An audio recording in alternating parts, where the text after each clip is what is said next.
Good evening to all of you. It's a pleasure to be here for this discussion. What happened on December 15 was shocking to everybody in Juba on several accounts. It was heartbreaking. It made people very angry, as it was stated earlier. But it was particularly shocking on a number of accounts. The abruptness of it was shocking. The speed at which it spread from one barracks within Juba to several other units, and then in the next day or two to other states of South Sudan. It was also shocking that the level of vicious violence that the soldiers meted out against each other, and the ethnic colors that it quickly began to take.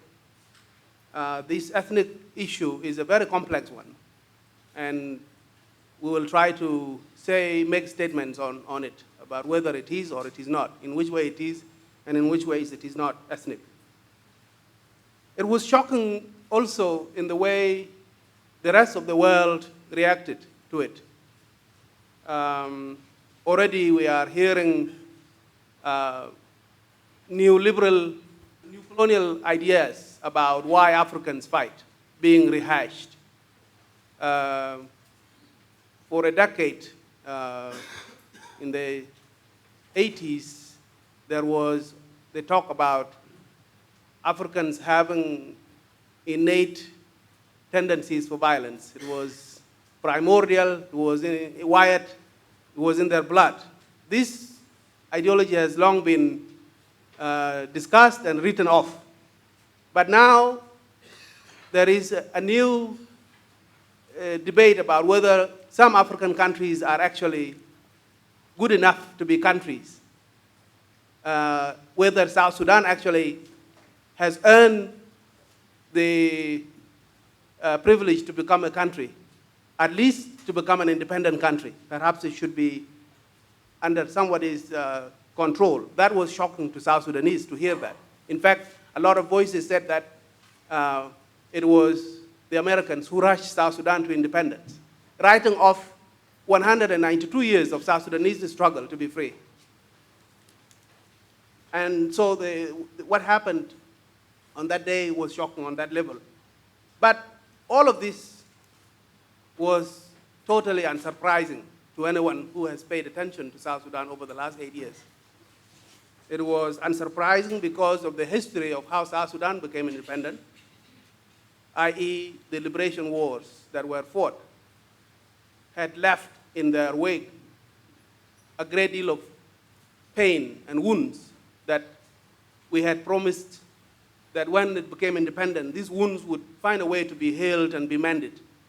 And this was not done. So the fact that it culminates in this incident is reflecting that history of promised efforts to heal and rebuild the relationship that were wrecked by long histories of liberation efforts.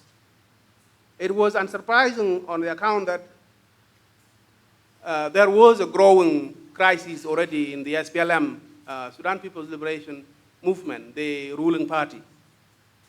It was unsurprising because the SPLA, the nation's defense force, has been built haphazardly, made up of liberation fighters from the SPLA during the war, and then later on absorbed a number of militias that had been, some of them had sided with Khartoum, some of them had been independent fighting the SPLA itself, and now they were all being put together in a national defense force as a way to buy peace.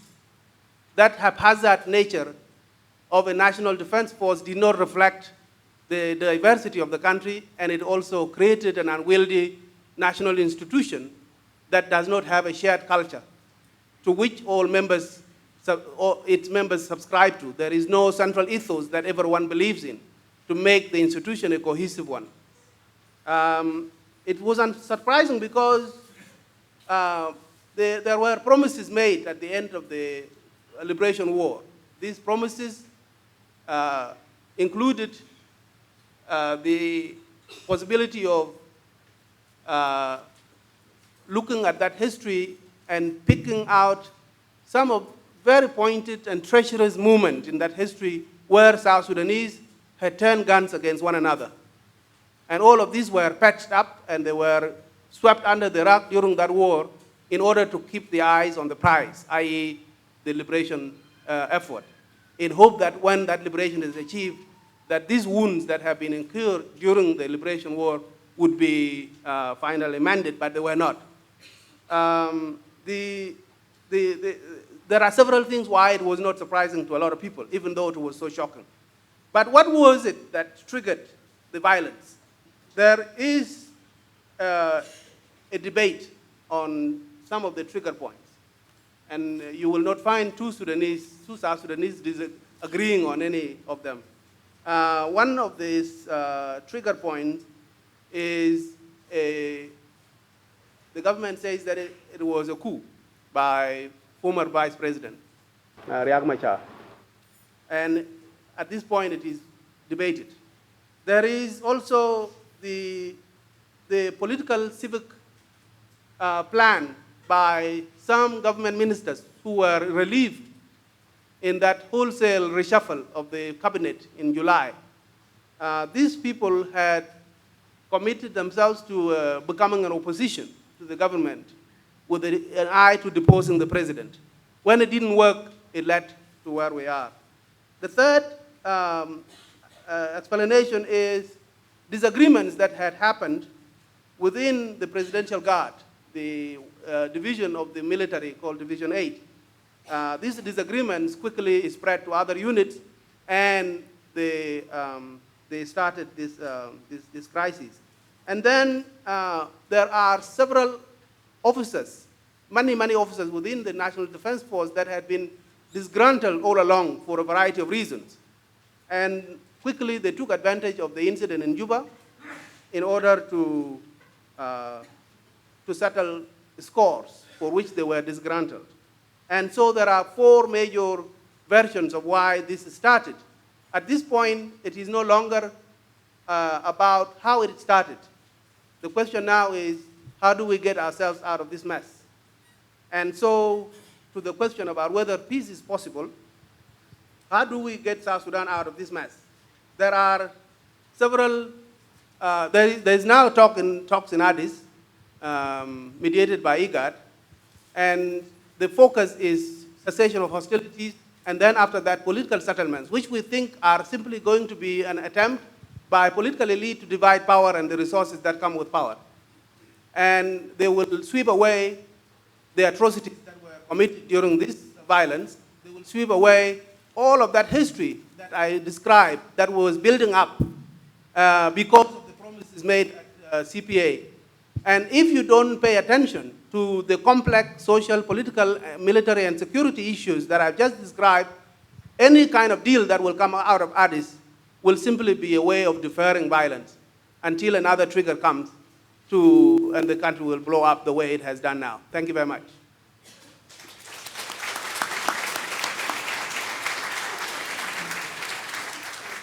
It's a pleasure to be here, and I'm glad we have such a great turnout today. Over the past 2 days, we've had an opportunity, both as a panel and as civil society, broadly speaking, both South Sudanese and international, to exchange views. And I think this last point that Dr. Joke was making has really come across very strongly, that there's a need to approach this peace process in a holistic manner. How do we go beyond what's happening now in Addis to engage with those people who are most affected by the conflict? Because these leaders are not affected. They're basically immune from what's happening. But whether it's combatants, whether it's survivors of atrocities, whether it's people who are living in the conflict-affected areas, or people who are living in areas that now are relatively stable, how do we go beyond to engage with some of these other actors, or us as civil society, church groups, these other interest groups, how do we bring them into the equation? And then also in terms of substance, how do we broaden it beyond this simple, or not simple, but this narrow discussion of cessation of hostilities and into more broad discussion about what are some of the fundamental issues that are underpinning the violence and that we've known for some time. Yeah, I mean, in one way I feel a bit strange saying this, but I wonder whether there's not some opportunity here. You know, clearly it's an immense tragedy, but at the same time, if it gives us an opportunity now to look at some of these core issues, which all of us are largely familiar with, and to dig down deep and revisit them and understand what has gone wrong for the past 9 years, I wonder whether or not maybe there's some silver lining to all this. And you know, in terms of these fundamental issues, one of the main ones is the question of impunity, and that's what I want to talk about today. If we go over for the past 9 years, we've seen a huge, a litany of abuses, human rights, very serious human rights violations, violations of international humanitarian law, some of the worst crimes imaginable, not just now in the past few weeks, but going back to the early days of the interim period. And despite all of that, no one in South Sudan has ever been held accountable for anything. And I mean that very literally. I mean, we could go through examples all day, but Isaiah Abraham, a very famous political commentator, is gunned down in front of his house. No one is responsible. We had a case where a man was disappeared. All the evidence pointed to our director of criminal investigation. He was arrested, charges were brought. A couple years later, we find out he's now being reinstated in the same position, and we don't know what happened. How did he get out of jail in the first place? But even aside from these isolated incidents, even this very serious and major crimes that we're seeing committed now, ethnic cleansing, crimes against humanity, these very serious issues have been going on for many years. If we look in Jonglei State, Jonglei State has been experiencing these same things that we're experiencing elsewhere in South Sudan uninterruptedly since the peace agreement was signed. Even thousands of people killed, people abducted, looting of property. The president has admitted that senior politicians are involved in fueling this violence, but still no one is held accountable. So this question of impunity is very deeply embedded, I think, in South Sudanese society, and we need to ask ourselves, where does this come from? I think one place to look would be the peace process that gave birth eventually to this new nation. Okay, maybe impunity wasn't born in this peace process that culminated in the CPA, but certainly the CPA process did nothing to discourage it. We see in the CPA itself a vague reference to national reconciliation, but nothing in terms of real accountability for past human rights violations. Then moving on from the CPA to some of the other peace processes that have happened, a similar thing where if someone rebels, they're offered blanket amnesty, military position, all sorts of rewards, but nothing in terms of accountability. All of us most of us sitting in this room have been enablers of this.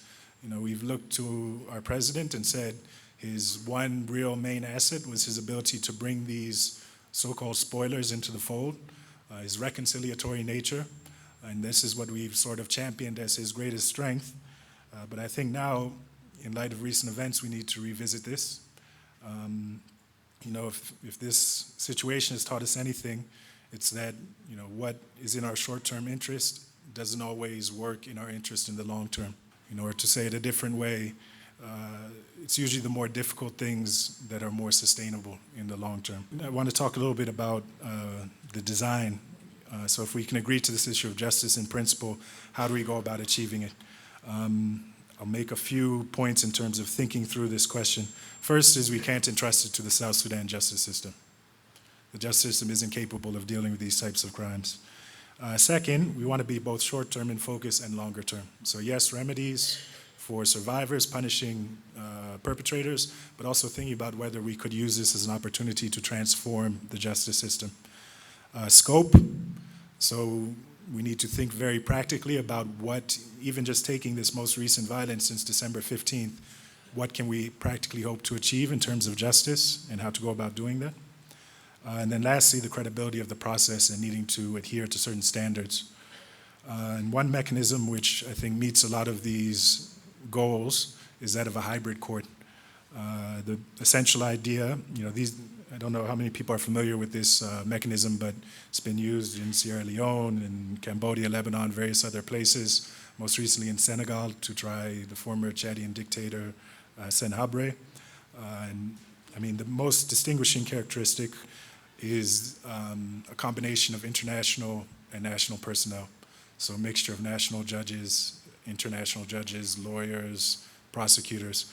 And the idea is that the national, the fact that it happens in or near the conflict-affected state gives a degree of ownership over the process to the country, whereas the international involvement maintains the credibility and gives it the support that's necessary in order to proceed.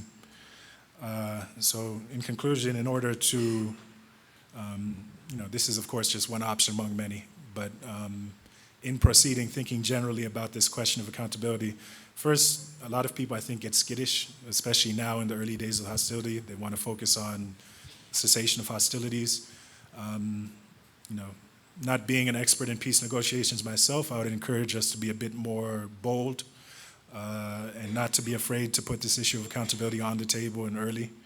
Of course, these things are sequenced, and cessation of hostilities is the priority, humanitarian access, protection of civilians. But once an agreement is made on that, let's not be afraid to open the discussion a bit and get some commitment on other issues that are priorities. Even if we can get a commitment to a specific mechanism into an agreement in Addis, that would be great. Secondly, let's not let our focus be totally taken by what's happening in Addis, and let's not be afraid to look at complementary ways that we can achieve our objectives. One, which is immediately available, is on December 30th, the AU put out a communique in which they call for the African Commission on Human and People's Rights to establish a commission that would conduct an investigation into what happened in South Sudan and to recommend a mechanism whereby people could be held accountable. And maybe us as civil society can think about how we influence that process or create our own complementary processes so that we're not beholden unto what happens in Addis.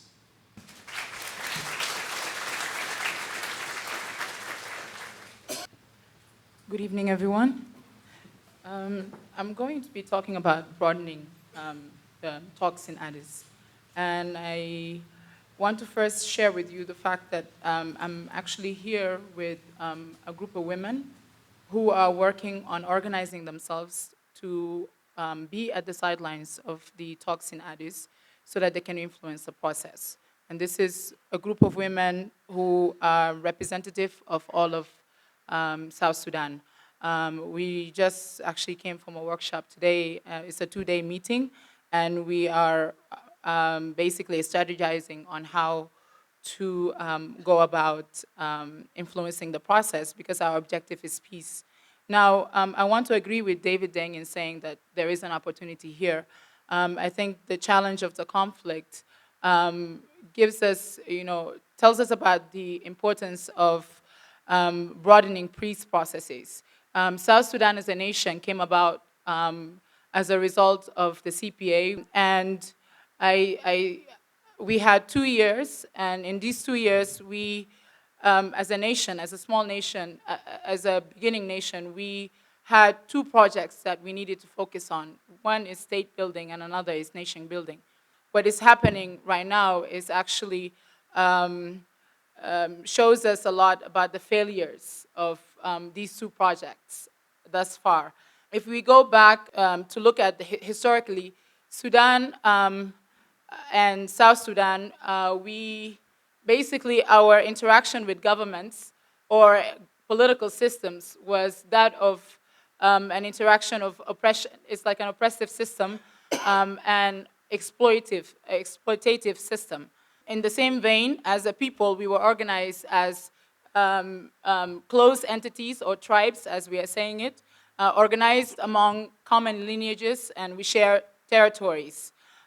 So when the Sudanese state came, the Sudanese state failed to acquire legitimacy in terms of governing the state and in terms of representing the people. And in the same time, the Sudanese state failed in building a national identity. And this is some of the problems that the CPA wanted to address. The CPA process that came after 2 wars of liberation tried to basically reconstruct the Sudanese state. And most of these provisions, like what David Deng talked about earlier, which is reconciliation and other social cohesion projects, were not implemented. But in the same vein, issues of restitution and justice were also not followed. So after we gained independence, South Sudan had no framework for state building, and neither did it have a framework for nation building. So when we look at what is happening right now and we see that the conflict is being tribalized,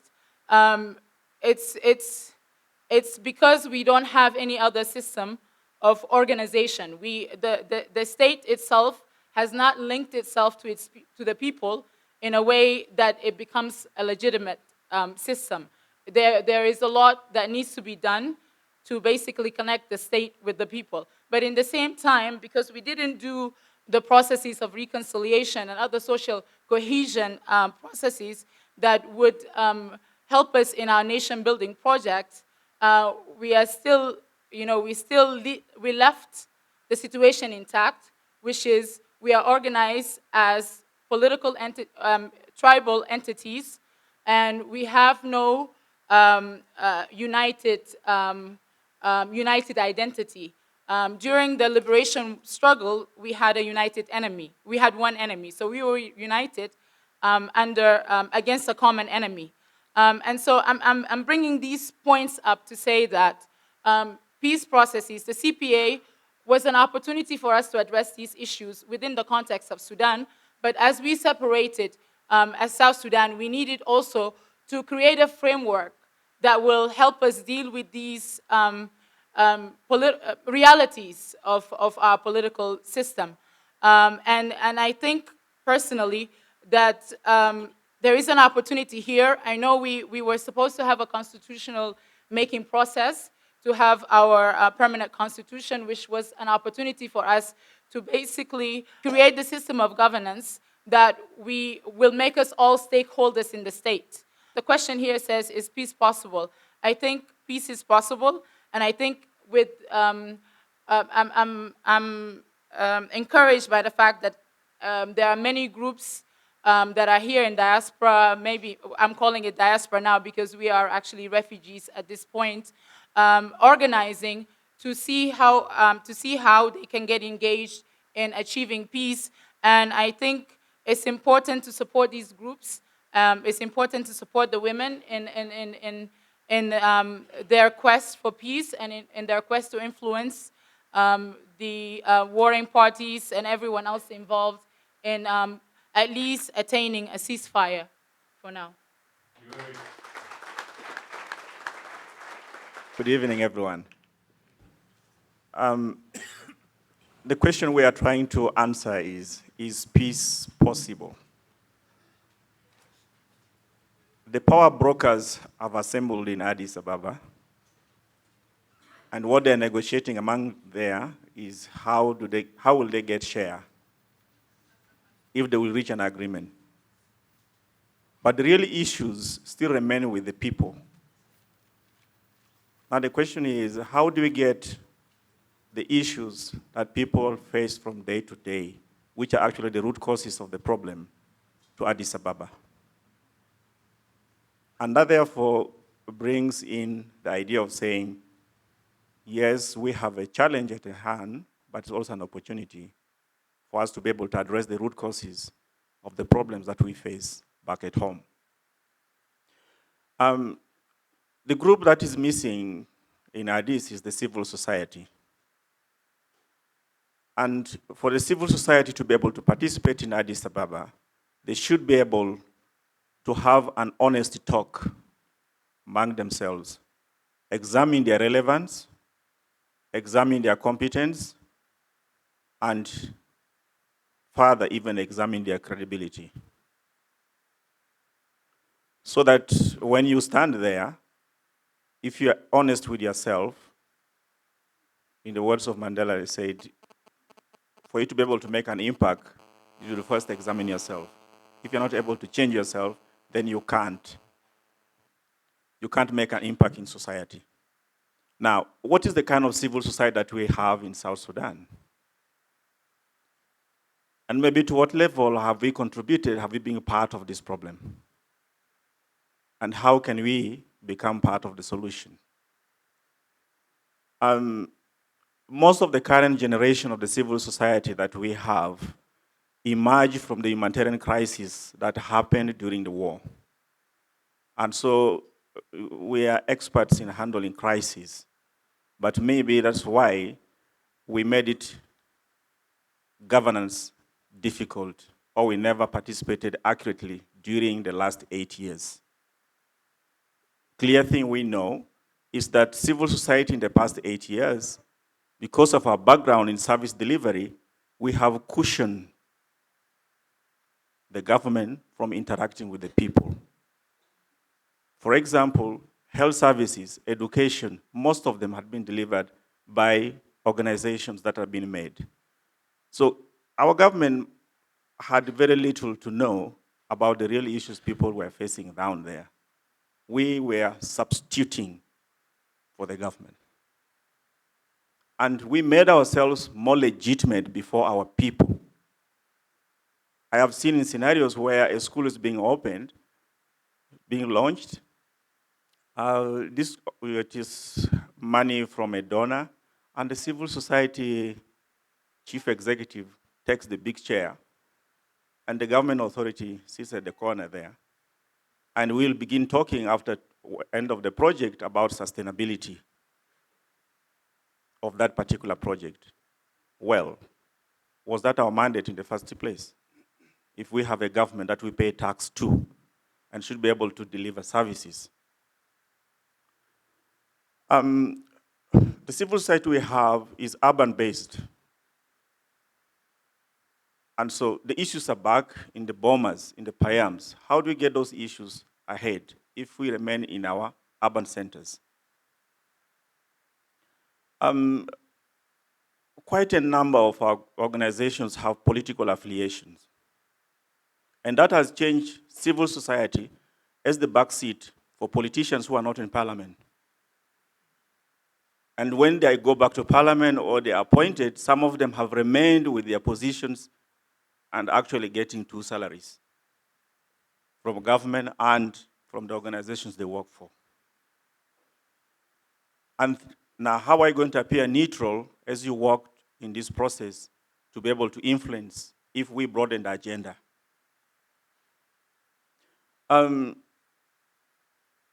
Another challenge which civil society actually faces is the issue of the capacity. Yes, we may have capacity in handling crises, but we don't have capacity in handling governance issues. And these are the issues which are critical at this point that we need to address. So how can the civil society put the house in order to be able to get there? If we examine ourselves, there's a narrow field of groups of civil society that are involved in human rights work. And in the last, I remember 2011, when we had the Civil Society Convention, when people are saying, why don't you seek accountability from the government? People are saying, come on, that's not a priority. Our people are suffering. They need water, they need many other things. And that had been the issue which was bothering us. And we left these core things which could have kept us together, focusing on the Constitution, focusing on human rights. We did not put attention to it. And many times we think this is something we leave to the parliamentarians. The question is now, is civil society legitimate in this process?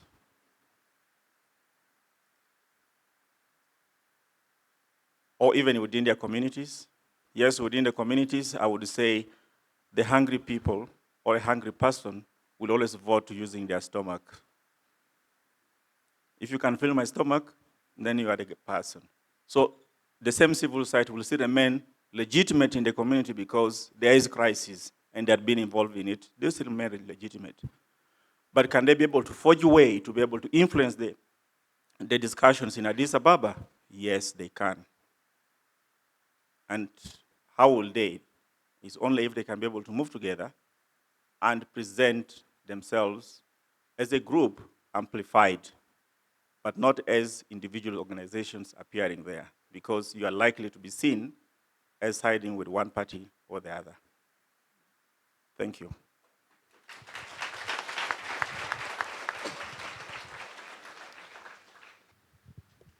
I'm going to be speaking on women and war and how the current crisis is affecting women in South Sudan.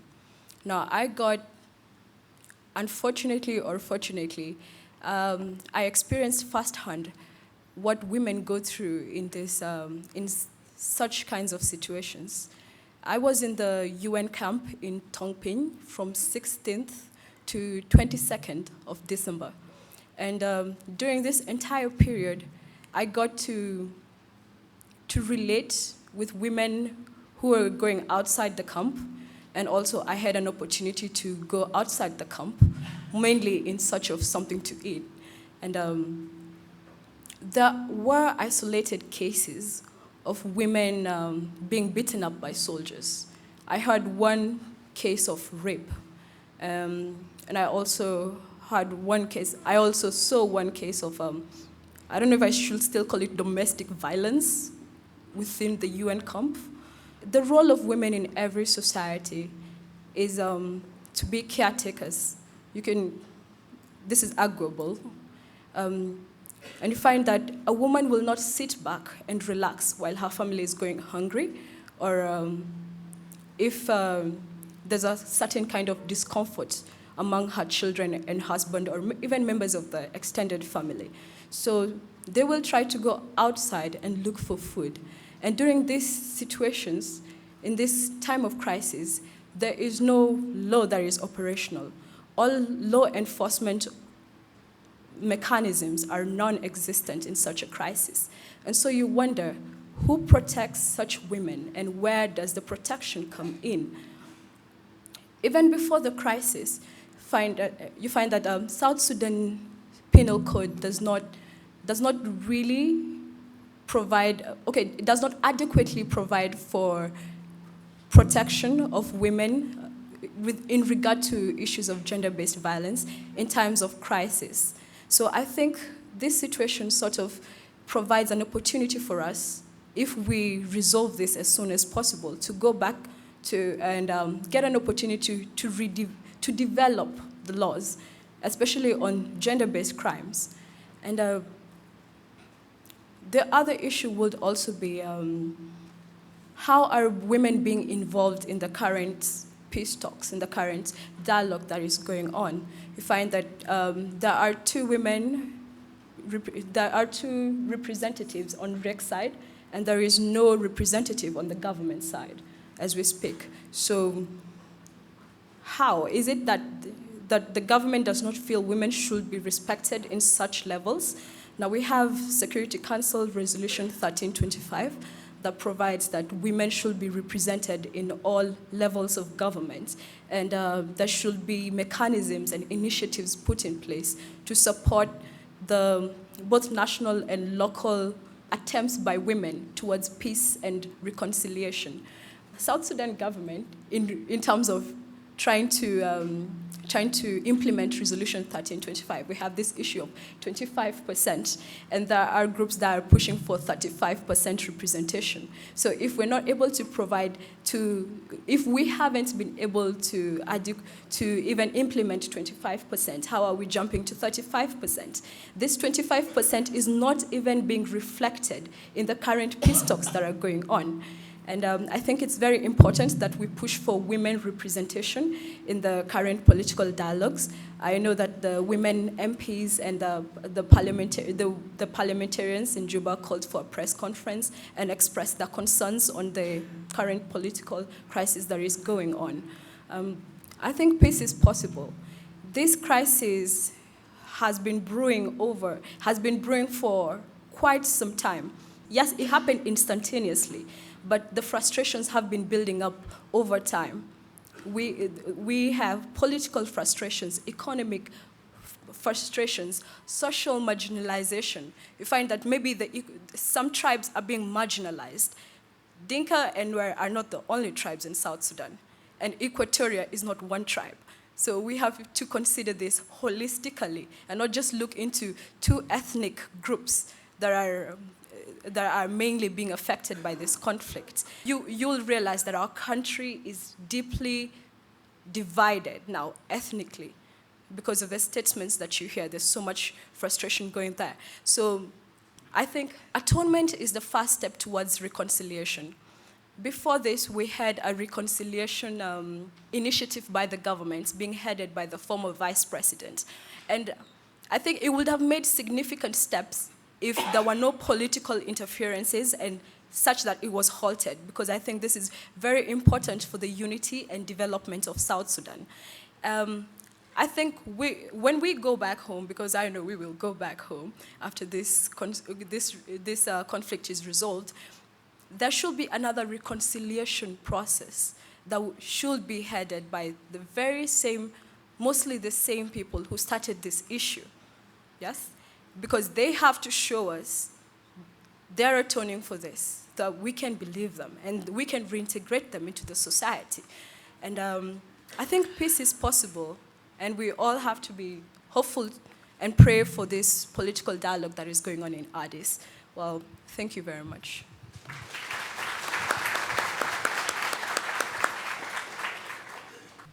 I would like to begin by thanking the Rift Valley Institute, particularly Professor John Ryan, for organizing this event and for inviting me to talk.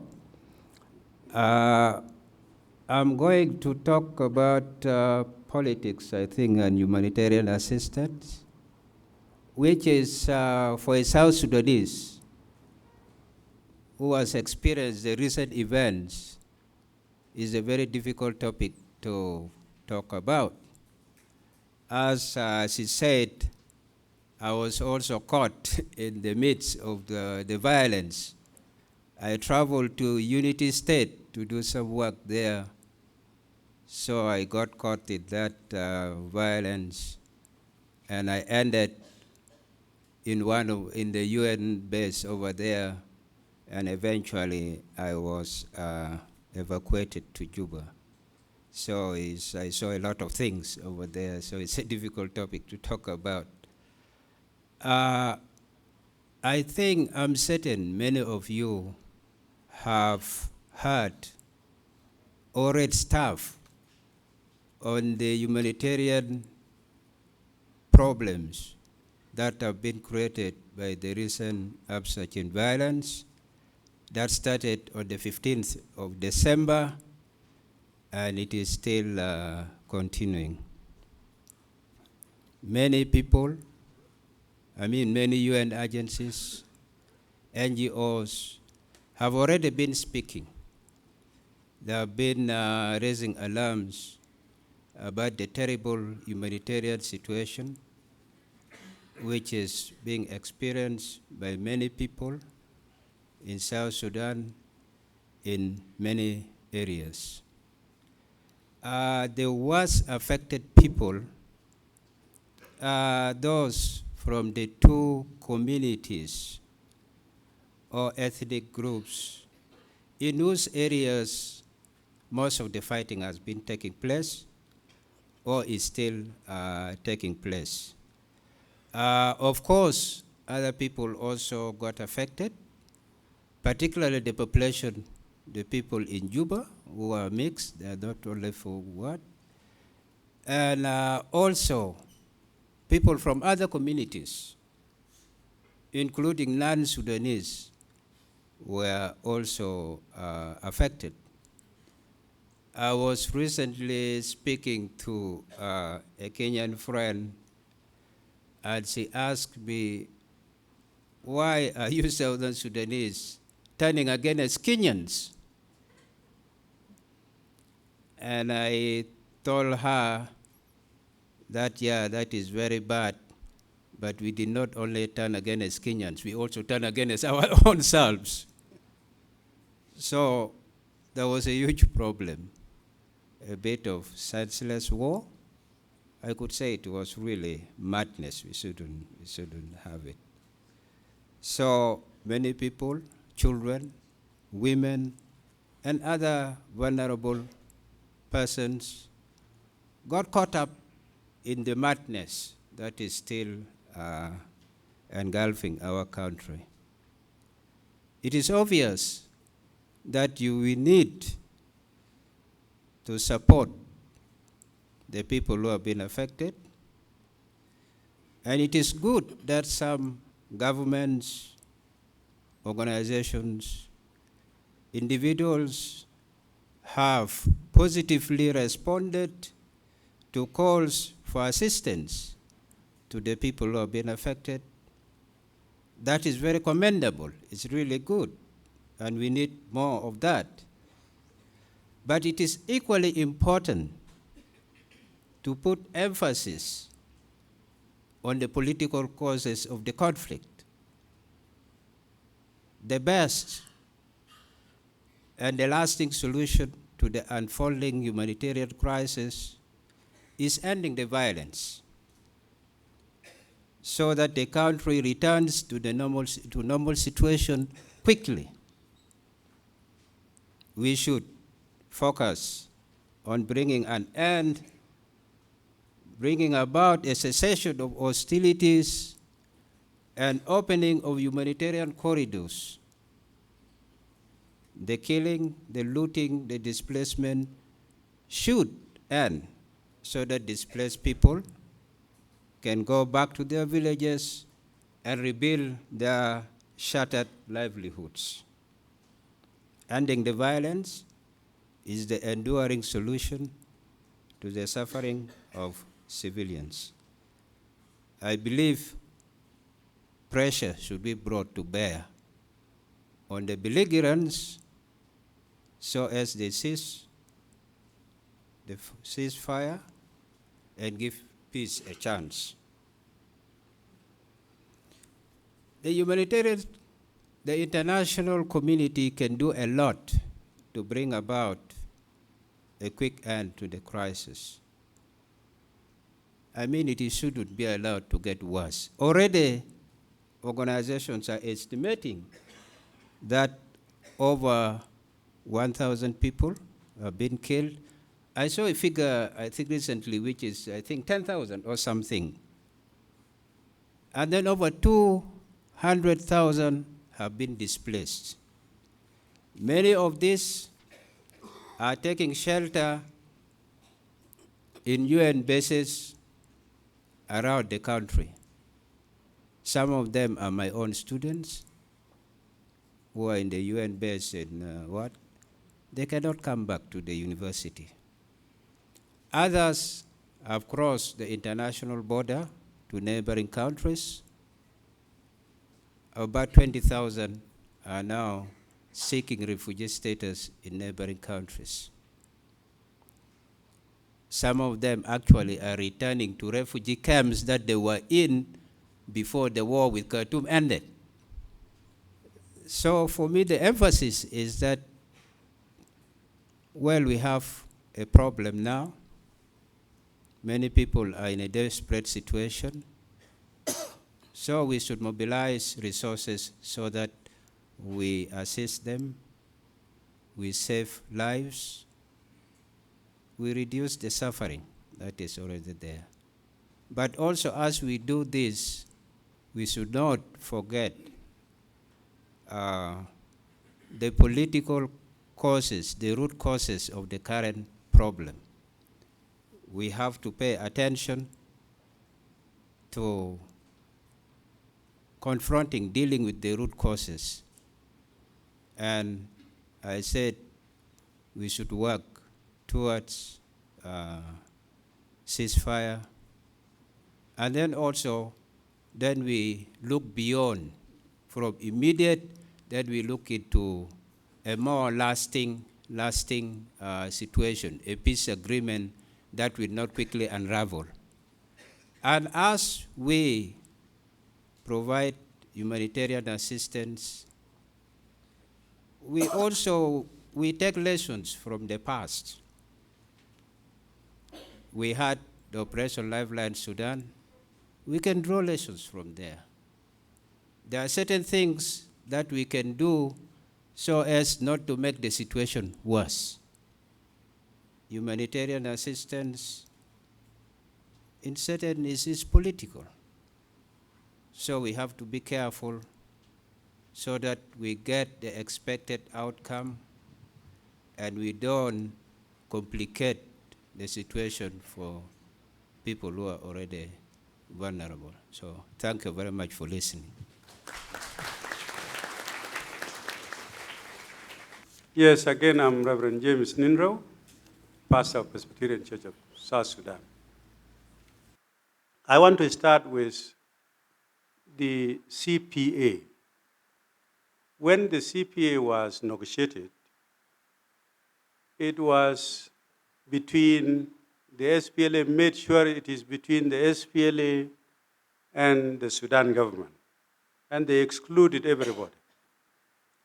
Civil society, churches had to beg for a position. They were not given. Then demonstration went out, and then we had to work from corridor and then sell our ideas to those who are meeting. The turnout is that the Sudan government exclusively being proud that they brought the peace, and the other parties do not count. The same SPLA, SPLM in the south, others do not count because they are the one who brought peace. And as a result, everybody was pushed away. So the field was left to the SPLM, SPLA to do whatever they liked. They did it during the election. I know some of the agencies here were saying the election was fair. But actually, there's a question mark. It was not fair. But we have to agree because we had this referendum ahead of us. And all those bitter things, then they were pending. Let us get our independence first. We will deal with these issues later. Nothing happened. Those issues were still pending. And as a result, the December 15 was the climax of all this. Well, I talk here out of experience. In the first war, I was there, and now things are breaking out, and I was there. I was in Juba. I came the day before yesterday. And already 2 attempts were made on me. And I have witnessed, I have lost relatives and I have lost friends. But would that scare me not to speak? No, it will make the matter worse. Because it is the action of not speaking that we are in this situation now.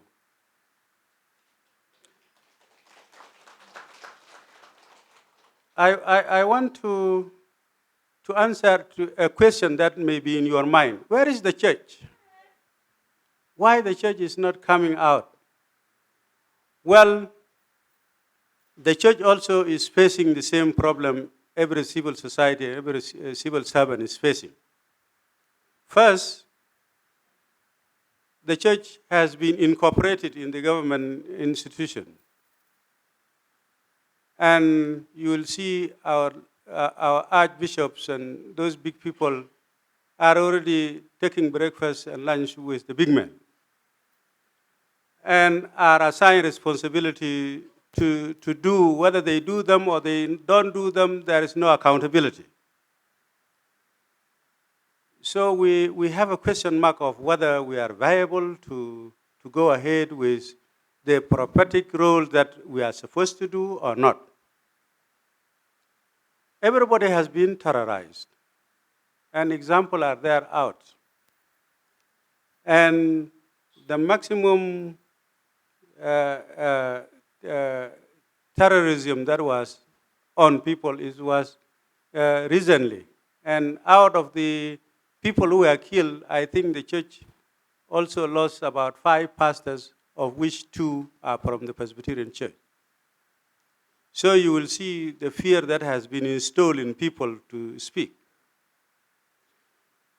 Well, to us, and with the meeting that we had, I think it is a shared concern that the problem started as an SPLM problem, internal problem, but it has engulfed and included everybody. It has been characterized as a President Kiir and Riek Machar problem, but it has killed everybody. It has been also labeled as a Nuer Dinka problem, but it has included everybody. So the problem is no longer defined as Kiir Riek Machar problem or SPLA problem or Nuer Dinka problem. It is a South Sudan problem. And if it is a South Sudan problem, it needs a South Sudanese resolution. Good. Therefore, one of the issues that we think would be the way forward is that the process which is going on should be inclusive. Everybody should be involved. We don't want to leave, we have already seen the CPA example. We don't want to work with that again. One other thing that I need to conclude with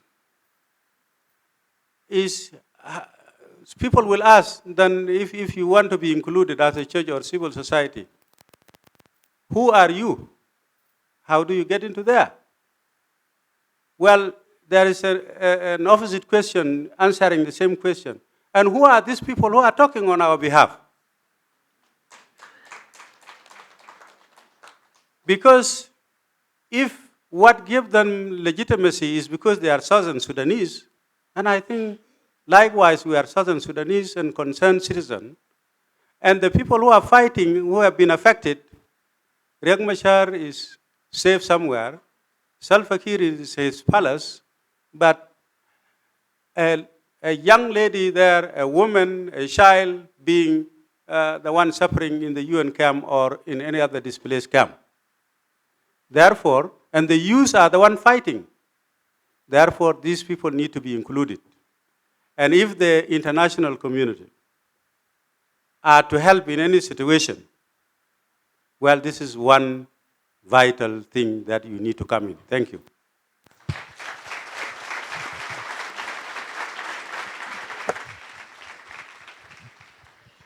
My name is Bolgard Kwas.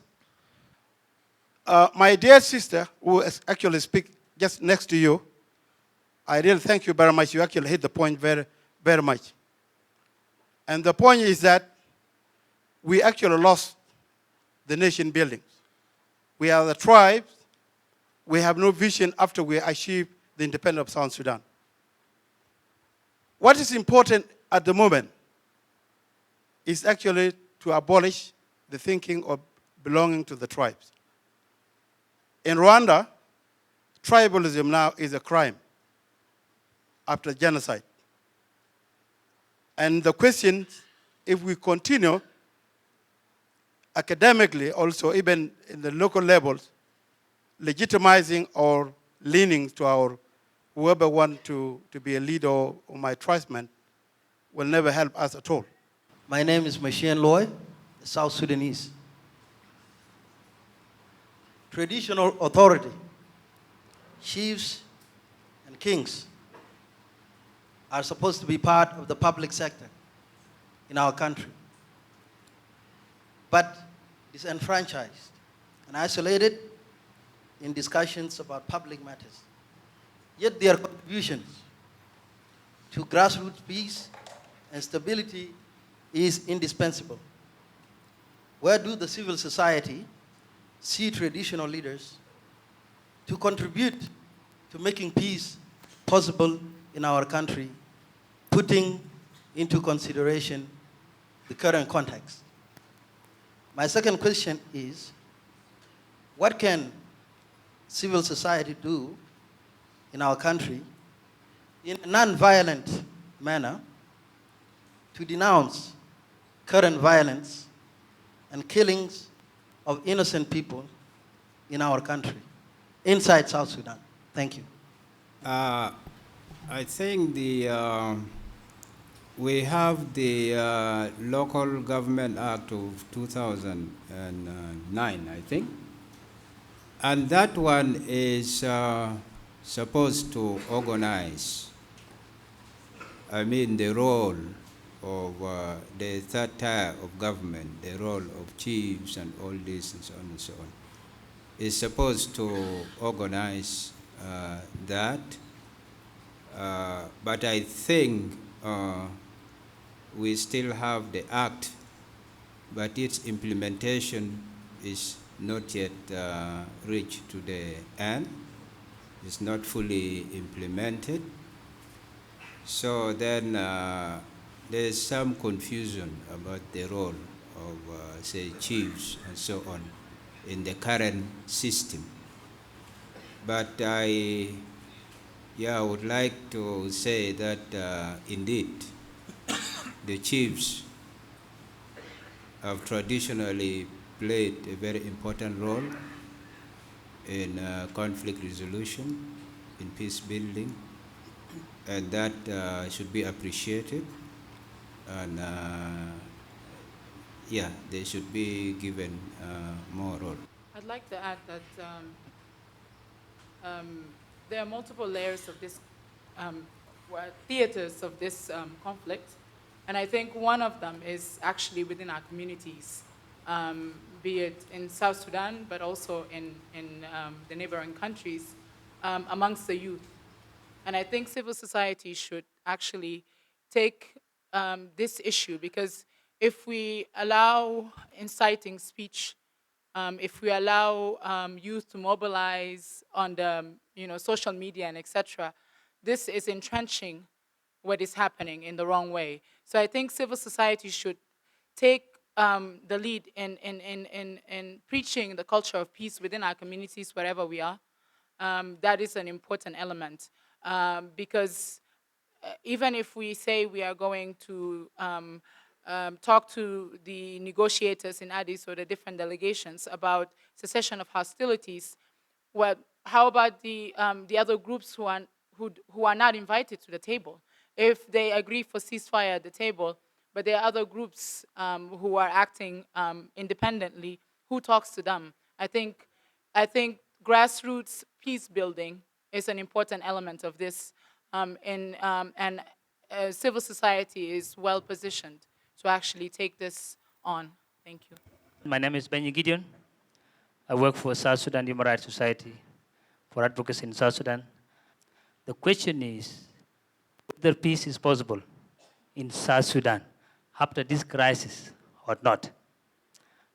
And my answer is definitely yes.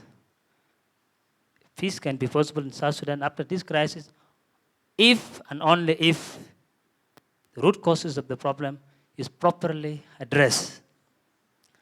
To me, let us be honest, even here, if I could quote what Don Bosco has just said. The war in South Sudan is not a surprise to South Sudanese, because it occurred as a result of all what we have been talking along. We have actually been giving alarm all the days along, all the weeks along, all the month, and the government did not listen and pay attention to all what we have been saying. The war occurred, quote me, as a result of a bad precedent set forth in 2005 when the Comprehensive Peace Agreement was signed, and a number of individual and groups of political and military capacities were included in the government, some of whom have taken up arms and killed their own people, and no justice and accountability that were thought for. So it has become a notion that I can easily commit human rights atrocity and I will go on a challenge. So the question now is, let us connect this question to the current peace talk that is in Addis. The question is, are we to do peace first or justice first? To the panel, what if justice and accountability is done first? what is the implication on the life of the people of South Sudan? Or can we go for peace as a just interim stability, and again, violence can erupt? Well, thank you very much. I think we have different approaches of how to tackle the issue. Let me give you an example. If there is a flood and a dike is broken and the water is already coming in, would you be scooping the water or mending the dike? The logic is to mend the dike so you will have a chance of scooping the water later. I think it's the same. Yes, justice needed to be tackled, and people need to be accountable. But there is blood flowing every day, every minute, as we talk now. We need to stop that first. As priority number one, mend the dike, then let's go after it. My name is Nicola Pontana. I'm the head of the World Bank office in Juba, and I'm temporarily relocated to Nairobi. Many of you mentioned politics, ethnicity, and their complex interactions as the underlying causes of the current crisis in South Sudan. And also the unresolved grievances of the Liberation War, which prevented the emergence of a solid framework for state building. And this is all very plausible. But I was kind of surprised that I heard very little about the economics and issue related, for instance, to the post-independence economic development project of the current government, job opportunities or lack of them, especially for the youth, the management or mismanagement of oil resources, economic governance or lack of it, and service delivery or lack of services for the population. So I would be interested to know from you, number one, how these aspects have played a part in the current crisis and interacted with the politics and the ethnicity aspects. And second, sorry, I'm cheating, I'm asking more than one question. What actions on these fronts can be taken, including by the international community, and that can contribute in the future to create a more peaceful South Sudan? Thank you very much. I think there is definitely a case to be made about the exclusion of large sectors of South Sudanese population from the gains of independence. South Sudan's population is 75%, about 73, 75% are below the age of 30. And 80% of them are unemployed or underemployed. They have very little to live for. They have not had any opportunity to invest in themselves and in their futures. So before this exploded in our faces, it has always been flagged as the major source of insecurity in South Sudan. That when you have young, energetic, starry-eyed people who have a lot to give, being denied the opportunity to give that, they turn that energy into something else. And that was the source of all the cattle rustling, all the urban violence, all the joining of militias were partly related to the exclusion of young people from the gains that independence brought, or even before. So there is definitely economic, connecting this issue to the economic situation. There's no doubt about that. In terms of the plans that were made for the economy of South Sudan to develop, I think there was the government and the international donor community have focused too much on two things. One, to tell the government of South Sudan what it should do with the donor money, when in fact, many civil society organizations were saying, no, the government of South Sudan should identify its own priorities and have a homegrown development plan for which it will then go and look for money. Instead of waiting for money and then when they receive the money, they run around trying to figure out what to do with it. That was one major problem in which the international community participated. The second issue, of course, is the government of South Sudan has always run around saying that they don't have capacity, which is nonsense. South Sudan has a lot of capacity. It's just a question of placing the right people in the right places. It is very insulting to the people of South Sudan to keep saying that they don't have capacity. And there are lots of qualified people, a lot of experienced people who are on the streets without jobs. And you keep going and bringing on consultants, 25-year-old university graduates from UK to run the economy of South Sudan. I mean, for God's sake, this is very insulting.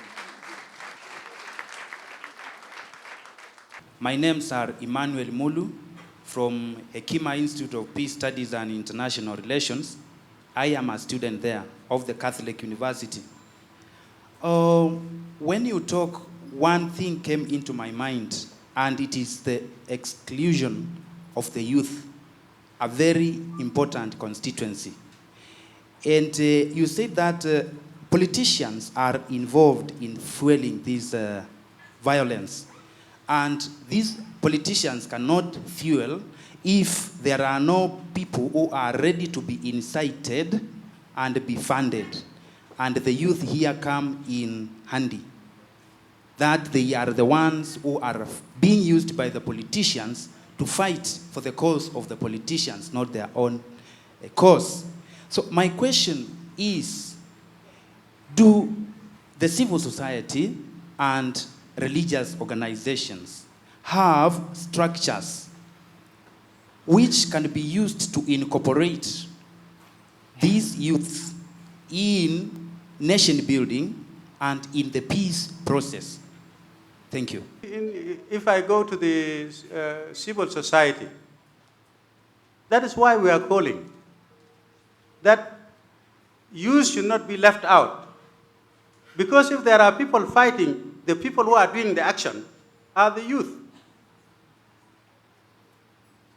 That is why if there is any solution, if there is any sitting to negotiate or to facilitate reconciliation, youth should be included. So that this energy is turned into reconciliation, is turned into positive that will impact this nation later. Thank you. My name is Ezekiel Gore. I'm a civil servant. I came when that incident, after that incident as well. If you are talking now today about the possibility of peace to be in the country, and you want to address it, I think you have to, first of all, see the people who are involved in the situation and who have taken even some troops to go and take side on the South Sudan crisis. I think peace cannot come when such situation is there. Yeah, I mean, I think it really questions the role of IGAD as a neutral body in these mediations. You know, the dynamics, political dynamics, geopolitics in the region are not one that's neutral, and we have to really be concerned about that, because clearly when these other countries get involved, they come with interests, and it risks really blowing this thing totally out of proportion. Also, we heard, you know, we have this mediation team, which until recently was 2 people, a retired Kenyan general and a former, foreign minister of Ethiopia. And just recently we had a Sudan security sector official added to the mediation team. Is this really a neutral body that can negotiate a broadly inclusive peace, or is this a body which is feeding into this dynamic of a political and military elite that's negotiating a deal for oil in Addis? I think this is a question that we need to ask. Us as civil society, clearly, you know, military involvement of other countries won't help, and I think we're pretty much consensus that we condemn outside military action. But I don't know that we're at a stage yet where we can really decisively say, what can we do about it, you know? Hello, everyone. My name is Census Loliong, and I am one of the group of women who are trying to get to the talks in Addis. I think one thing to be clarified is that there is a weakness in our system in South Sudan, and that has existed there for a while, within parliament, within government, and even within the churches. If you've noticed, our parliamentarians have never walked out of parliament. No matter how many times they would sit in corners and say they disagree with certain matters, never have they ever walked out to show a position or a stand that they are against a certain amendment that is being done, whether it's the constitution or various things. A lot of that has not happened. It once happened, they got threatened, they pulled back. They tried to do that, but they pulled back.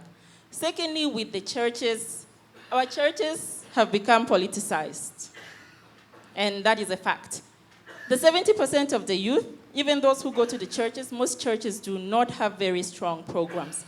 Yes, they have things that they do during Christmas and during Komboni Day, but other than that, very, very strong programs in terms of building the youth, they don't exist. They tell them pray. Yes, they come, they do prayer meetings, but nothing substantial has even been done there. And currently, in terms of this 70% of the youth, they are the ones that are mostly being killed in this conflict. In fact, they are the ones dying in this conflict, other than a few generals that we have lost because they went to command the forces. But that must be noted that none of those things are existing. Some of our churches have ended up in corruption cases. Some of them are being led by people that are questionable, but that is still existing. And all of that, the cleansing is not only within that system, the cleansing is within churches, within religious leaders, within us who say we believe in God and follow his values. Do we actually do that? All of that needs to be done. So I think this needs to be noted clearly and must be taken seriously. So each facet of it is all looked at, not only government, but also what is happening with all those out there. Thank you very much. The church role during the liberation was really near to the movement, near to the leaders of the liberation, advising them and also sharing information with them. And it is the church that advocates on behalf of the dying people in Southern Sudan. But after we got the independence, I think the political leaders saw that the role of the church is not necessary anymore, because they don't need anybody to advocate for them. They have their radio, they have their media, and they have their friends. So as a result, the church also backed up to its original programs of praying and consoling people and burying the dead and all these kind of things. But this crisis has woken us up, and that's why you are seeing some of us here. And the journey is too long, and we are ready for it. So rest assured that we will be taking care of our role, the prophetic role that we are supposed to do. Yes, there are few that has been incorporated. We will leave them there, and we go ahead. Thank you very much. My name is Rosemary Hamati. I'm the founder of a small organization called Peace International, registered in South Sudan. We do children's education. And it hurts me that I sit here and I don't hear any of you leaders up there mention children in anything you are saying. And I just want to put it to you tonight, that if you ignore those children of South Sudan, you do not educate them, we will talk about this thing about no peace in South Sudan forever. The issue of the effect of this crisis on children is indeed a very grave concern, because this class of persons is actually going to be the most affected in terms of trauma. Now you find that within the camps, these kids are the ones who are going through hunger, and most of them have lost their parents. And so you find that this trauma is going to be with them for quite some considerable time. Rosemary, I must say, we are sorry. Because as a parent, I think, first of all, the environment that we have created for the children to live in is a sad one. What are they absorbing in during this crisis is another problem which will also define their future. Now they will know that the only way to resolve problems is violence. And I think it should be part of the agenda. How do we deal with this so that we're able to get a future for our children, which is minus violence? My name is Mereka Jelona, and when we speak about issues of South Sudan, I feel that we need to address these issues with the required attention and honesty. This goes to everybody who has ever been to South Sudan, whether working as a tourist, I don't know how many, and as civil society, as citizens of that country. South Sudan has become what it is today because we have never confronted the truth in the right way. We have to address the truth. There has been marginalization in South Sudan, though we fought against marginalization. There has been discrimination. There has been exclusion in South Sudan. And not unless we honestly address these issues, I will say that it will be very hard for us to get peace in South Sudan. We will only address the current situation. Therefore, for me, I want to say that the problem of South Sudan is beyond just addressing it in Addis Ababa. Yes, we want cessation of hostilities, but the process should go deeper than just in Addis. And it's not only a political settlement, but it has to be a comprehensive process towards restoring peace among all ethnic communities of South Sudan, because we have smaller communities that today, if you ask them, it's just because they don't have guns in their hands. Otherwise, South Sudan would be in a mess. Can we get it right? And I think this is the right time for us to start. It's unfortunately that the event that has brought this is not nice, but let's address the truth. Our international partners have been there. Many of us who can read and at least interact, we had seen this coming. How many times did we talk about it? Thank you very much. Thank you. My name is Ahmed Qadar. I come from also a conflict region in northern Kenya, and I'm a keen follower of what's going on in southern Sudan. While watching a news item on Al Jazeera, I saw one of the lead negotiators of Dr. Machar, who is Mabior Di Mabior, saying that there can never be a negotiation until the guys in jail are released. Their detention at the moment has become linked to the peace talks as an opportunistic political move, not because the release would lead to the end of violence. I mean, there is really no credible link to the release, between the release and the ongoing violence. I mean, in every way, the genie is out of the bottle. And Riek Machar does not control all the forces that are now said to be fighting on his side. So he's simply insisting on the release of political detainees, but I don't see a link. The point about political detainees that should be pressed is the issue of human rights. Whether they are being detained for a long time without charges, whether they are being detained in bad conditions, these should be the issues, but not about the entire peace process hinged on their release. But I want to say that one party winning and another losing is not going to be a solution to the peace, the efforts that we are trying to make to bring peace to South Sudan, because in South Sudan, nobody militarily wins and nobody loses. Even if the government takes over all the towns today, you will still have these guys turning into a rebellion that will roam the rural areas. So I don't think military solution is feasible. At the end, we still have to sit down and talk. Now the question is whether some military gains give you leverage in how soon you want to talk or how long you want to drag this thing ahead. But at the end of the day, you still have to sit down and talk.